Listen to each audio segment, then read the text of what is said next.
અમારા દીકરા હારે જે થઈ રહ્યું છે ને એનું કારણ એ પોતે જ છે.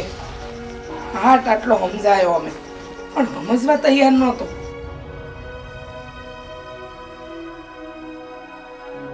બેટા તું આય. કેવું છે હવે? કેવું છે આદિને? આ માથામાં થોડુંક વાગ્યું છે અને પગ પણ વાગે છે ને બેટા. એને કરમ જ એવા કર્યા છે. કોઈ ભોળી કે નાદાન વ્યક્તિને તમે હેરાન કરો ને તો કુદરતી તમને ન છોડે. અને હાસુ કહું તો મીરા બહુ તો દિલની એકદમ સાફ વ્યક્તિ છે. અને એની હારે જો સળ કપટ કરવા જઈએ તો શું થાય? અરે મમ્મી, મોટો ભાઈ છે, એવી બધી ક્યાં વાત કરો છો? એવી વાત કરવાનું મન નથી થતું બેટા, પણ આ તો જે હકીકત છે ને એ કહી રહી છું તને. હું ખોટું નથી બોલતી. મારી ઈચ્છાઈ નથી કે મારા દીકરા વિશે હું આવું બોલું, પણ આપણે બધાએ આદિને કેટલો સમજાયો પણ એ સમજ્યો નહીં. એ સમજવા તૈયાર જ નહોતો. એને એમ લાગતું હતું કે આપણે હંધાય એના દુશ્મન છે. હા, હવે હશે, ઠીક છે, ભગવાનને જે કરવું હતું એ કર્યું. આપણે એમ સમજીએ કે આ મોટી ઘામાંથી બૈસા. એવું તો સમજીએ, પણ હવે આદિ સમજી જાય ને તો સારું. બેટા આમાં એમ છે કે કોઈ ભોળી વ્યક્તિની હારે તમે આવું છેતરપિંડી કરો ને તો એના દિલથી નીકળેલી બધું લાગે બેટા આપણને. મમ્મી, પણ ભાભી એવા નથી. ભાભી ક્યારેય ભાઈને દુઃખી થાય એવી કોઈ પ્રાર્થના નહીં કરે. પણ હા, મને લાગે છે કે આ જે થયું ને એ પછી કદાચ આ આદિભાઈમાં છે ને નાનો અમથો ફરક આવશે. જો સુધરી જાય ને તો સારું, ફરક કરે તોય સારું, નહીતર આજે નહીં ને કાલ પસ્તાવાનો વારો તો એને જ આવવાનો છે. જો બેટા, મને ખબર છે કે મીરા વહુ ક્યારેય ઘરમાં કોઈને કાંઈ નથી કહેતી, પણ એ વાત એ હાસી છે ને બેટા કે એ જે કરી રહ્યા છે હા તદ્દન ખોટું છે. મને સમજાય છે, પણ કઈ રીતે કહું કે મારો જ દીકરો તમારી હારે ખોટું કરી રહ્યો છે. બસ મમ્મી, હવે જે થઈ રહ્યું છે એને આપણે કોઈ સંજોગોમાં પાછું વાળી શકીએ એમ નથી.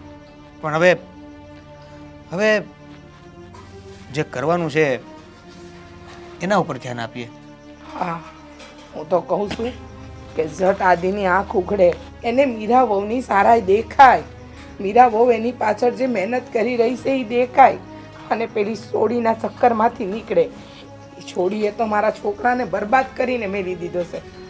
અને હા ચૂકું બેટા, જો કોઈ માં ન ઈચ્છે કે એના દીકરાને દુઃખ પડે, પણ આજે આદિનો આટલો મોટો એક્સિડન્ટ થયો ને એમાં જો એ હેમખેમ આમ બહાર નીકળી ગયો હોય ને તો એની પાછળ મા તરીકેની મારી દુઆ તો હશે, પણ પત્ની તરીકે મીરા વહુએ કાંઈ ઓછું નથી કર્યું. એને જેવી ખબર પડી એવી એને માનતા રાખી લીધી કે કેટલી બાધાઓ રાખી કે મારા ધણીને સહી સલામત રાખજે માતાજી માડી. અને હજી આટલું કરે છે ને તોય ભાભી એની સેવામાં ઓછું નહીં આવવા દે. સારું, હું જરા ભાઈને પૂછતો આવું, કાંઈ જરૂર તો નથી ને? બેટા પાણી તો પીતો જા. હા.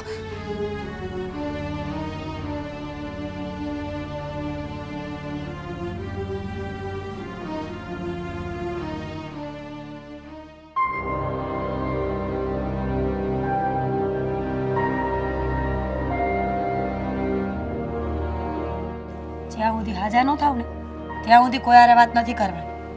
પછી કર્યા કરજો. એક વાત પૂછું, હું કેમ મારી સેવા કરે છે? આ કેવો સવાલ છે? સીધો તો સવાલ છે. તને નથી લાગતું કે તારે મારી સેવા ન કરવી જોઈએ?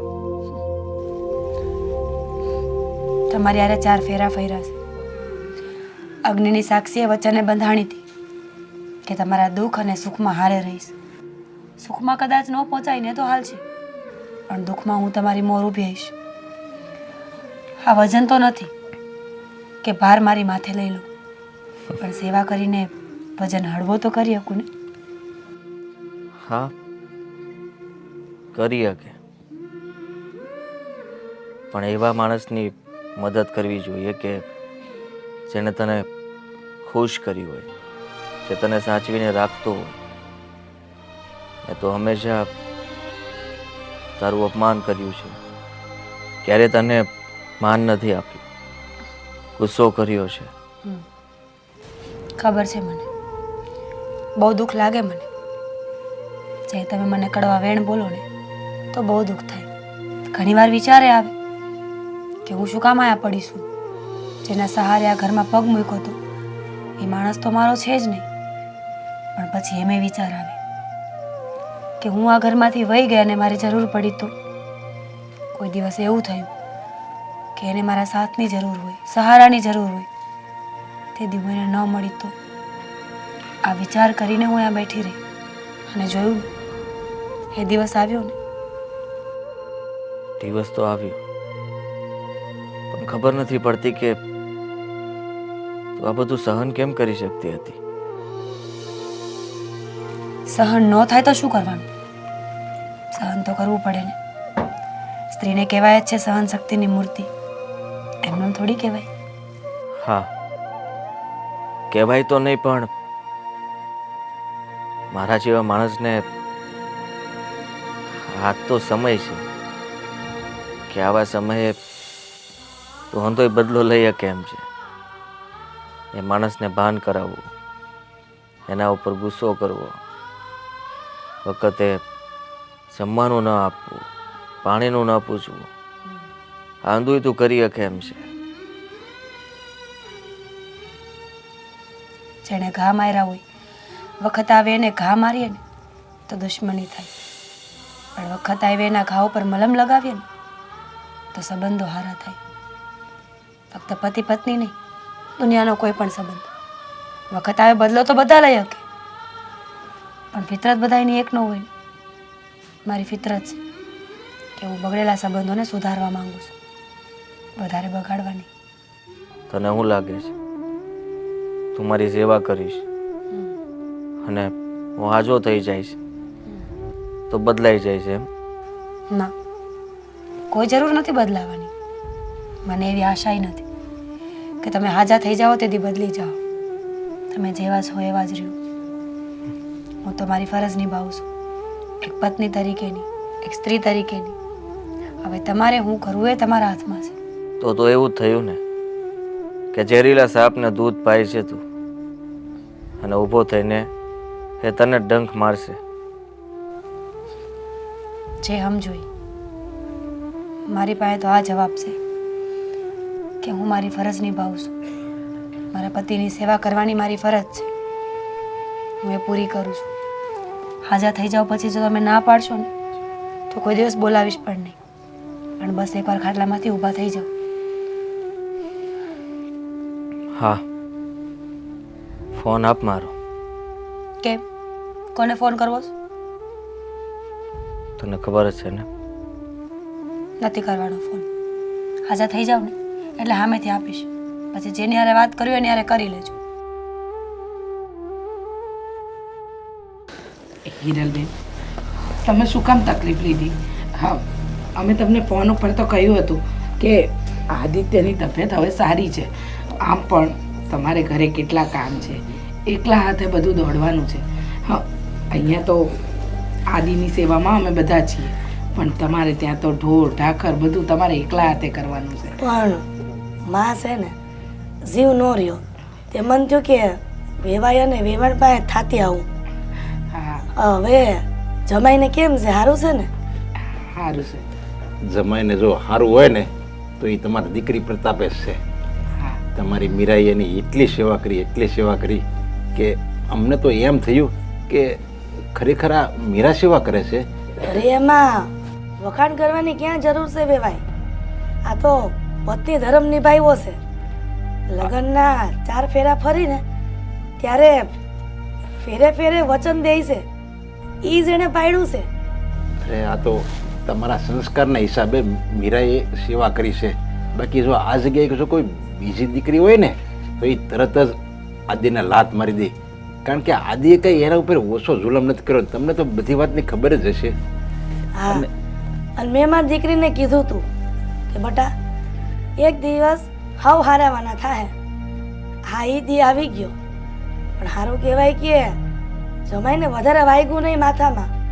અને મારી દીકરીએ સેવા કરી અને હાજા નરવા થવા આવ્યા.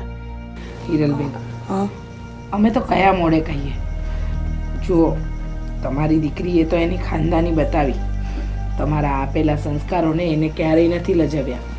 પણ અમારા દીકરાએ તમારી દીકરી સાથે સારો વ્યવહાર નથી કર્યો.